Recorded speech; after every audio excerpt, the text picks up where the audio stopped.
नमस्कार बच्चों, कैसे हैं आप लोग। उम्मीद करता हूं कि आप लोग स्वस्थ होंगे, मस्त होंगे, अच्छा होंगे और तैयारी भी अच्छा से कर रहे होंगे।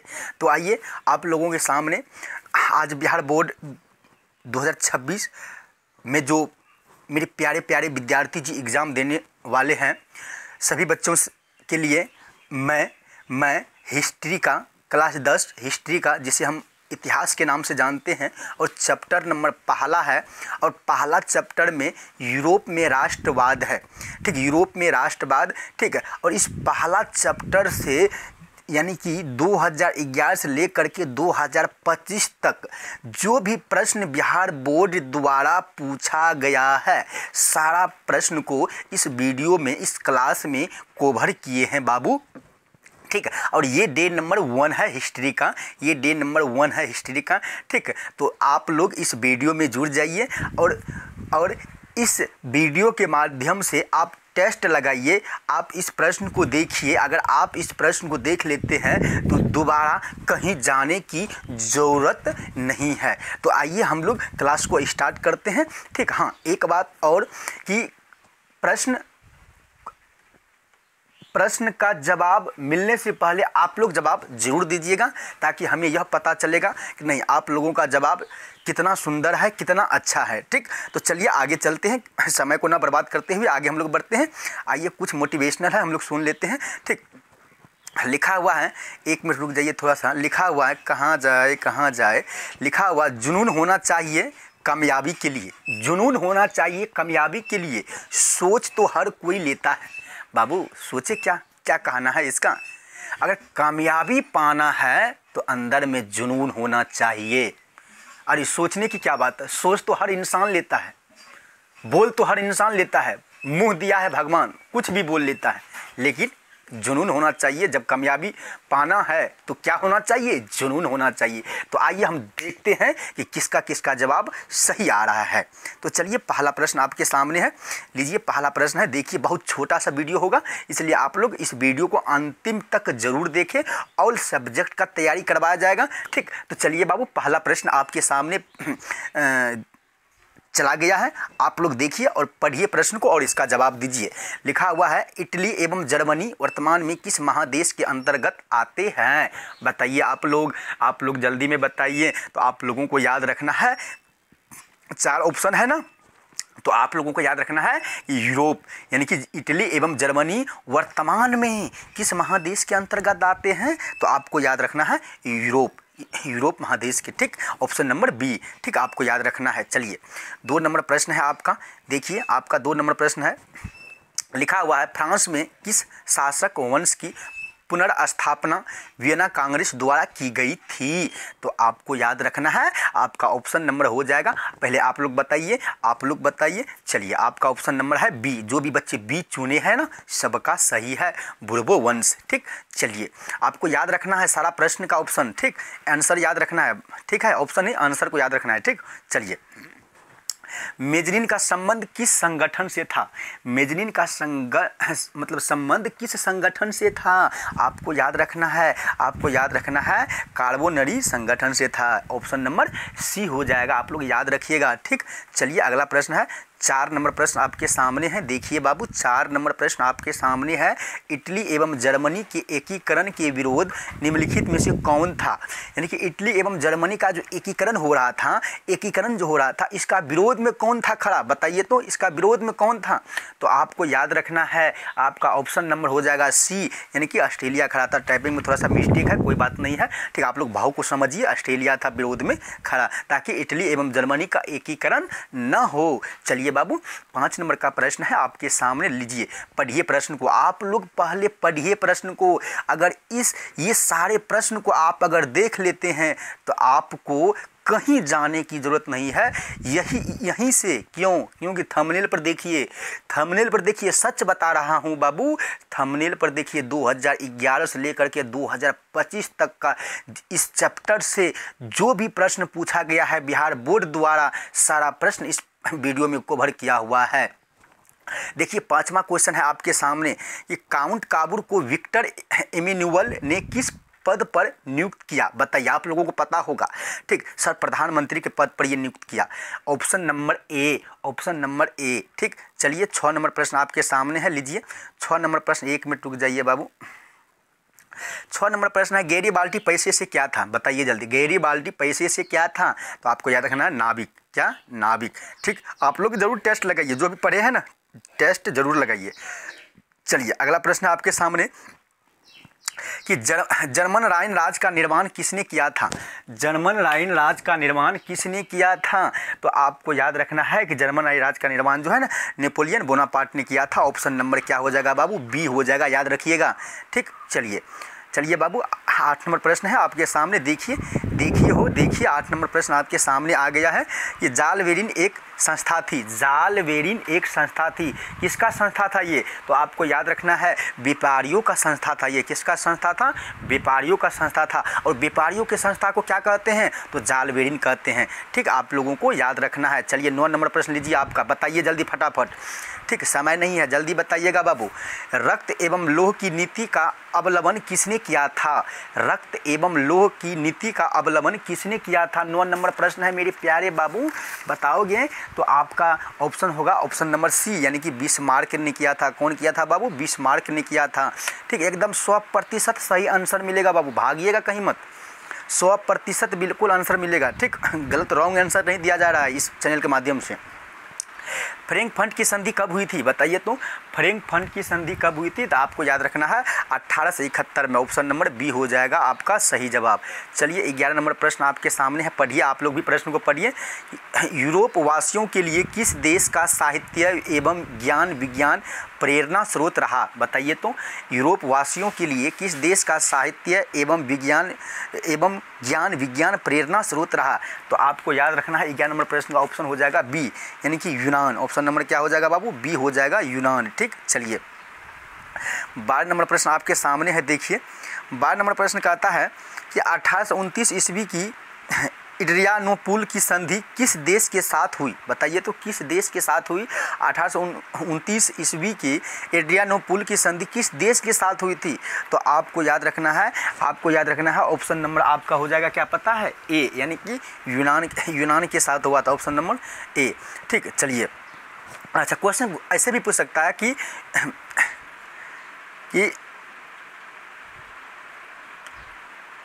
एड्रियानोपुल की संधि कब हुई थी? तो आपको याद रखना 1829 में हुई थी। ठीक, किस देश के साथ? याद रखना है यूनान के साथ। चलिए अगला प्रश्न आपके सामने है, देखिए यूरोपियन सभ्यता का पालन किसे कहा जाता है? पालना किसे कहा जाता है? क्वेश्चन सही है का? एक मिनट, पालना किसे कहा जाता है? सही है, तो आपको याद रखना ऑप्शन नंबर बी, यानी कि यूनान को। ठीक, चलिए 14 नंबर प्रश्न आपके सामने है। देखिए तो 14 नंबर प्रश्न है, प्रथम जनेवा कन्वेंशन कब हुआ था? प्रथम जनेवा कन्वेंशन कब हुआ था? तो आपको याद रखना ऑप्शन नंबर ए, यानी कि 1854 में हुआ था। 1854 में हुआ था। चलिए आगे है 15 नंबर प्रश्न आपके सामने बाबू, बताइए कि इटली का एकीकरण कब पूर्ण हुआ? बताइए इटली का एकीकरण कब पूर्ण हुआ? तो आपको याद रखना है ऑप्शन नंबर सी, यानी कि 1871 में हुआ था। कब हुआ था? 1871 में हुआ था। चलिए अगला प्रश्न आपके सामने कि लुई फिलिप किस देश का शासक था?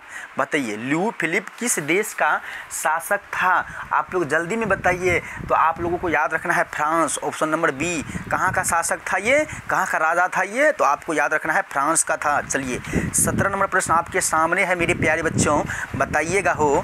17 नंबर प्रश्न आपके सामने है कि निम्नलिखित में से कौन मित्र राष्ट्रों के गुट में शामिल नहीं था? बताइए निम्नलिखित में से कौन मित्र राष्ट्रों के गुट में शामिल नहीं था? कौन देश जो ना अपने मित्र के गुट में शामिल नहीं था? बताइए आप लोग। तो आपका ऑप्शन नंबर हो जाएगा ए, यानी कि जर्मनी नहीं था। कौन नहीं था? जर्मनी नहीं था। चलिए 18 नंबर प्रश्न आपके सामने है कि रक्त एवं लौह की नीति का संबंध किनसे है? बताइए रक्त एवं लौह की नीति का संबंध किनसे है? इससे पीछे आया था, ये क्वेश्चन आया था ना, बताइए आप लोग। तो आपको याद रखना है बिस्मार्क। ऑप्शन नंबर ए हो जाएगा। ठीक, ऑप्शन नंबर ए। ठीक, चलिए अगला प्रश्न आपके सामने है बाबू, बताइएगा हो कि बोहेमिया निम्न में से किस देश के अधीन था? बताइए बोहेमिया निम्न में से किस देश के अधीन था? तो आपको याद रखना ऑस्ट्रेलिया के अधीन था। किस देश के अधीन था? ऑस्ट्रेलिया के अधीन था। ऑप्शन नंबर ए हो जाएगा आपका सही जवाब। चलिए 20 नंबर प्रश्न आपके सामने है मेरे प्यारे बच्चों। देखिए हो कि 1871 में विलियम प्रथम कहाँ का सम्राट बना? बताइए, जल्दी बताइए। देखिए क्वेश्चन को घुमा फिरा करके पूछा गया है। 1871 में विलियम प्रथम कहाँ का सम्राट बना? तो आपको याद रखना है ऑप्शन नंबर सी, यानी कि जर्मनी का। कहाँ का बना? जर्मनी का। चलिए बाबू 21 नंबर प्रश्न आपके सामने है हो, बताइएगा हो। 21 नंबर प्रश्न है कि लुई 16वें को फांसी कब दी गई थी? बताइए बताइए बताइए, लुई 16वें को फांसी कब मिला था? बताइए आप लोग। तो आप लोगों को याद रखना है 1793 में। ऑप्शन नंबर क्या हो जाएगा? सी हो जाएगा। 1793 में मेरी प्यारे बच्चों आपको याद रखना है। यहाँ से एक भी क्वेश्चन आपके एग्जाम में नहीं छूटने वाला है, ठीक। चलिए 22 नंबर प्रश्न है आपके सामने मेरे प्यारे बच्चों। 22 नंबर प्रश्न है, देखिए हो। 22 नंबर प्रश्न कहता है कि एक मिनट क्वेश्चन देख लेने दीजिए, सही है। पोटसटम की घोषणा, यहाँ सटम होना चाहिए। पोटसटम की घोषणा के बाद किसने आत्मसमर्पण किया? बताइए जल्दी, किसने आत्मसमर्पण किया? जल्दी फटाफट बताइए। तो आपको याद रखना है ऑप्शन नंबर ए, यानी कि जापान ने। किसने किया? जापान ने किया, ठीक। चलिए 23 नंबर प्रश्न बाबू आपके सामने है हो। देखिएगा मेरे प्यारे बच्चों, देखिएगा कि क्या लिखल है? सार्डिनिया का राजा कौन था? जल्दी में बताइए, सार्डिनिया का राजा कौन था? तो आपको याद रखना है option number A, Victor Emmanuel. कौन था? Victor Emmanuel. अच्छा पूछिएगा कि विक्टर एमेनुअल कहाँ का राजा था? तो आपको याद रखना है सार्डिनिया का राजा था। कोई दिक्कत? No sir. चलिए बाबू मेरे प्यारे बच्चों, मेरे प्यारे प्यारे भाई बहन, आप लोग बताइए, जल्दी में बताइए हो, जल्दी में, कि इटली के एकीकरण के प्रमुख नायक कौन था? जल्दी बताइए। देखिए कितना सुंदर प्रश्न है कि इटली के एकीकरण के प्रमुख नायक कौन है, कौन था? हम बताए ना कि 2011 से लेकर के 2025 तक का सारा प्रश्न इसमें दिया गया है, जितना भी प्रश्न बिहार बोर्ड द्वारा पूछा गया है। तो बताइए, तो आपका सही जवाब हो जाएगा ऑप्शन नंबर डी, यानी कि इसमें से सभी, यानी कि एक मिनट रुक जाइए, इसमें से सभी, काबुल भी, मेजरिन भी, गरीबाल्टी भी, यानी कि इनमें से सभी। इटली के एकीकरण के प्रमुख नायक कौन कौन था? ये तीनों था। चलिए 25 नंबर प्रश्न आपके सामने है, बताइए आप लोग। 25 नंबर प्रश्न, किस सम्मेलन में जर्मनी की क्षतिपूर्ति राशि को कम कर दिया गया? बताइए किस सम्मेलन में जर्मनी की क्षतिपूर्ति राशि को कम कर दिया गया? तो आपको याद रखना है ऑप्शन नंबर डी में क्या लिखा है? एक मिनट देख लीजिए, लोसने सम्मेलन, ठीक। ऑप्शन नंबर डी होगा बाबू, लोसने सम्मेलन, ठीक। सही है ना? देखिए तो आप लोग सही होना चाहिए। चलिए 26 नंबर प्रश्न आपके सामने है कि रक्त एवं लोह की नीति का अवलंबन किसने किया? फिर से क्वेश्चन वही आ गया। बताइए जल्दी, रक्त एवं लोह की नीति का अवलंबन किसने किया? तो आपको याद रखना है ऑप्शन नंबर हो जाएगा बी, यानी कि बिस्मार्क ने। कहा गया है कि मंजिल मिले या ना मिले ये तो मुकद्दर की बात है, हम कोशिश न करें ये तो गलत बात है। इसलिए बाबू आप लोग टेस्ट दीजिए, ज़रूर दीजिए टेस्ट। अरे आज इतना सही किए, कल तो हो सकता है, कल इससे ज़्यादा भी सही हो सकता है। चलिए 27 नंबर प्रश्न है आपके सामने, बताइएगा हो कि किसके योगदान से इटली का एकीकरण पूर्ण हुआ? जल्दी में बताइए, किसके योगदान से इटली का एकीकरण पूर्ण हुआ? तो आपको याद रखना है, आपका ऑप्शन नंबर हो जाएगा 27 नंबर प्रश्न का डी, यानी कि विक्टर एमेनुअल। किसके कारण? विक्टर एमेनुअल के कारण हुआ, ठीक। चलिए 28 नंबर प्रश्न आपके सामने है मेरे प्यारे बच्चों। देखिए कि हेगेल किस देश का दार्शनिक था? बताइए हेगेल किस देश का दार्शनिक था? जल्दी में बताइए। तो आपको याद रखना है ऑप्शन नंबर ए, यानी कि जर्मनी का। 4 ऑप्शन दिया हुआ और चारों में से कोई एक ही ऑप्शन सही होता है, ठीक।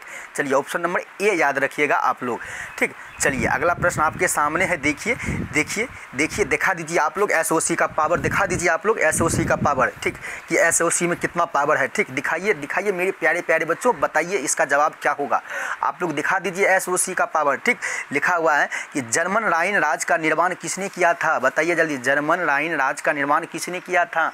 तो आपको याद रखना है 29 नंबर प्रश्न है, आपको याद रखना option number B, Napoleon Bonaparte ने। किसने किया था? नेपोलियन बोनापार्ट ने, ठीक। चलिए 30 नंबर प्रश्न आपके सामने है मेरे प्यारे बच्चों, मेरे प्यारे शेर शेरनियों। देखिए ये लिखा हुआ है कि वियना कांग्रेस का मुख्य उद्देश्य क्या था।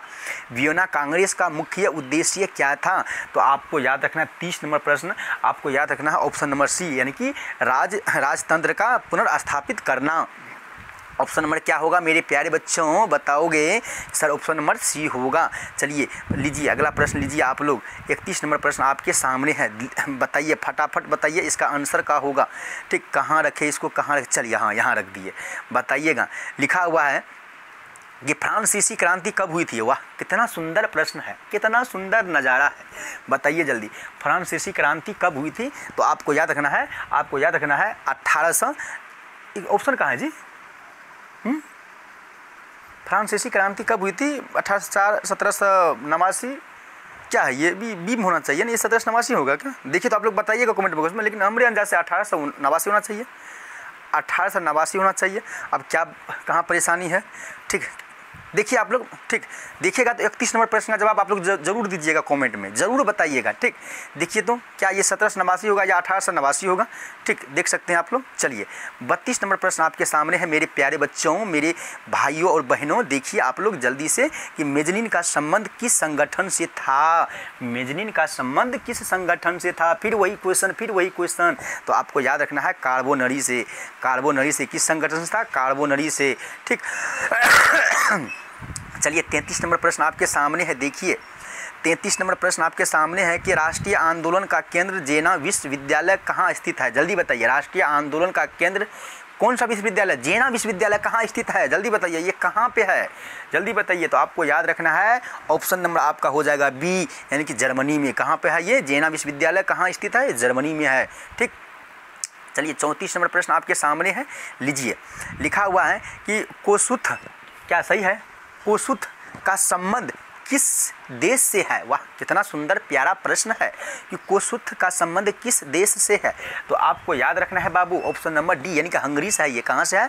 हंगरी से है। ऑप्शन नंबर डी है। चलिए 35 नंबर प्रश्न है आपके सामने। देखिए 35 नंबर प्रश्न आपके सामने है। 35 नंबर प्रश्न आपके सामने है कि 1871 में कौन सी संधि हुई थी? वाह कितना सुंदर प्रश्न। देखिए घुमा फिरा के पूछा है, जल्दी बताइए। सर जी फ्रैंकफर्ट की संधि हुई थी ना, फ्रैंकफर्ट की। बहुत अच्छा बाबू, बहुत अच्छा मेरे प्यारे बच्चों, बहुत अच्छा। चलिए बताइए आप लोग कि 1830 के क्रांति के बाद फ्रांस में किस प्रकार का शासन स्थापित हुआ? बताइए 1830 के क्रांति के बाद, जब क्रांति 1830 में हुआ था उसके बाद फ्रांस में किस प्रकार का शासन स्थापित हुआ? जल्दी बताइए किस प्रकार का। तो आपको याद रखना है ऑप्शन नंबर सी, यानी कि गणराज्य का। किस प्रकार का मतलब शासन स्थापित हुआ? तो गणराज्य का। ठीक, चलिए 36 नंबर प्रश्न आपके सामने है। देखिए कि जर्मनी के एकीकरण के लिए कौन उत्तरदायी था? बताइए जर्मनी के एकीकरण के लिए कौन उत्तरदायी था? क्वेश्चन को घुमा फिरा करके पूछा गया है बाबू। तो आपको याद रखना है ऑप्शन नंबर सी, बिस्मार्क। कौन? बिस्मार्क। चलिए 38 नंबर प्रश्न आपके सामने है, लीजिए। लिखा हुआ है कि इटली के एकीकरण में निम्न में से किसका संबंध नहीं है? बताइए इटली के एकीकरण में से निम्न में से किसका संबंध नहीं है? तो आपको याद रखना ऑप्शन नंबर सी, यानी कि बिस्मार्क का संबंध नहीं है। बिस्मार्क का संबंध नहीं है, ऑप्शन नंबर सी हो जाएगा। ठीक है, चलिए 39 नंबर प्रश्न आपके सामने है। देखिए 39 नंबर प्रश्न कहता है कि जर्मनी के एकीकरण के प्रमुख वास्तुकार कौन था? जल्दी बताइए जर्मनी के एकीकरण के प्रमुख वास्तुकार कौन था? प्रमुख कौन था? प्रमुख मेन। तो आपको बताना है ऑप्शन नंबर क्या 39 है? ऑप्शन नंबर सी, यानी कि बिस्मार्क था। कौन था? बिस्मार्क था। ऑप्शन नंबर सी होगा मेरे प्यारे बच्चों, मेरे प्यारे प्यारे स्टूडेंट, मेरे प्यारे प्यारे विद्यार्थी जी। चलिए अगला प्रश्न 40 नंबर है कि फ्रैंकफर्ट की संधि पर हस्ताक्षर कब हुई थी? जल्दी बताइए फ्रैंकफर्ट की संधि पर हस्ताक्षर कब हुई थी? तो आपको याद रखना है ऑप्शन नंबर ए, यानी कि 1871 में हुई थी। कब हुई थी? 1871 में हुई थी। ठीक, चलिए अगला प्रश्न है 41 नंबर प्रश्न है। देखिए बताइए आप लोग यूरोप का मरीज किसे कहा जाता है? वाह कितना सुंदर प्यारा प्रश्न है। कितना सुंदर तुझे रब ने बनाया। चलिए क्या है? यूरोप का मरीज किसे कहा जाता है?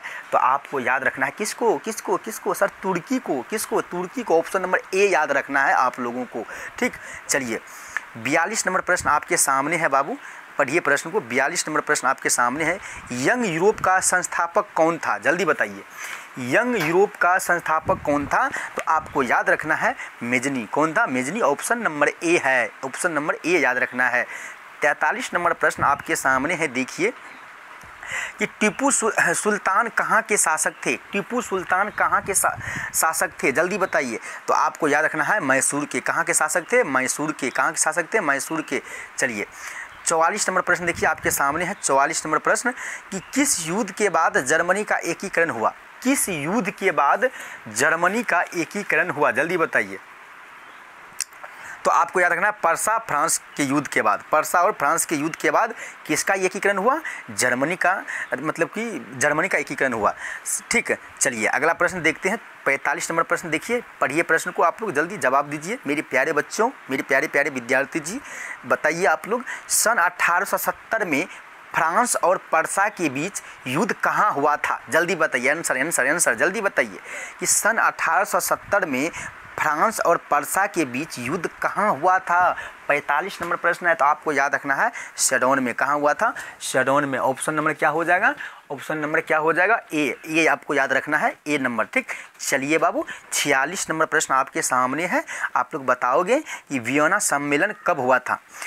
वियना सम्मेलन कब हुआ था? जल्दी में बताओगे बाबू। तो आपको याद रखना है 46 नंबर प्रश्न है ना, तो आपको याद रखना 1815 में। ऑप्शन नंबर सी, 1815 में हुआ था।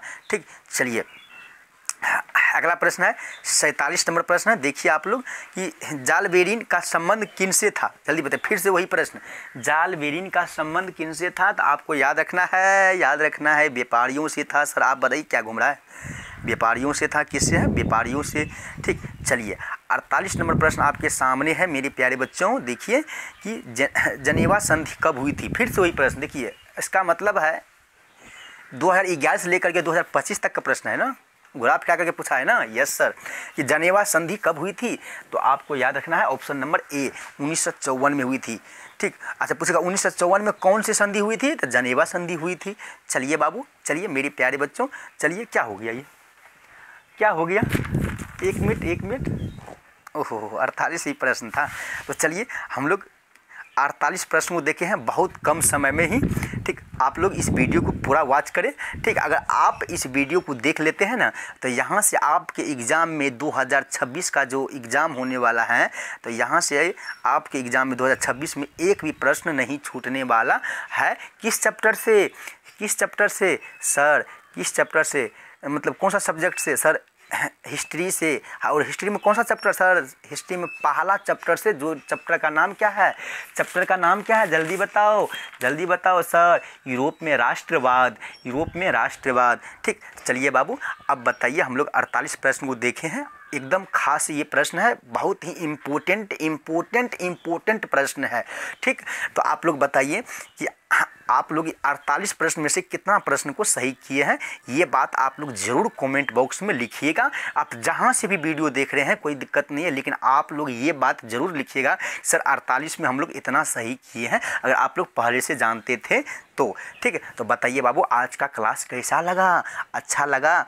देखिए बहुत कम समय में सारा ऑब्जेक्टिव को हम लोग देख लिए, पहला चैप्टर का इतिहास का, यही ना। ठीक, तो बताइए बाबू अगर क्लास अच्छा लगा है तो एक लाइक कीजिए और एक प्यारा सा दिल कमेंट बॉक्स में भेजिए गुरुजी के पास।